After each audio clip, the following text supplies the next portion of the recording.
ఢిల్లీలో ఎంపీ సనా సతీష్ కార్యాలయంలో జరిగిన విలేకరుల సమావేశంలో జగ్గంపేట ఎమ్మెల్యే జ్యోతుల నెహ్రూ, నెల్లూరు ఎంపీ వేమిరెడ్డి ప్రభాకరారెడ్డి వైసీపీపై తీవ్ర విమర్శలు గుప్పించారు.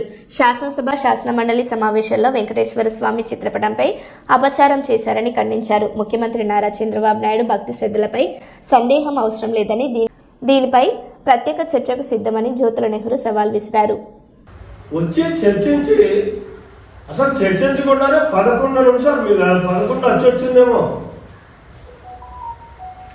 11వ తారీఖు 11 మంది శాసనసభ్యులతోటి 11 నిమిషాలు శాసనసభలో మారిపోయారు.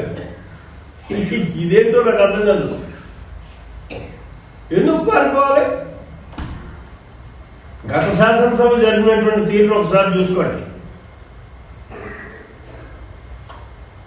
బీజేపీ నుంచి విద్యాసాగర్ రావు చెప్పి ఒకే శాసనసభ్యుడు ఉండేవాడు.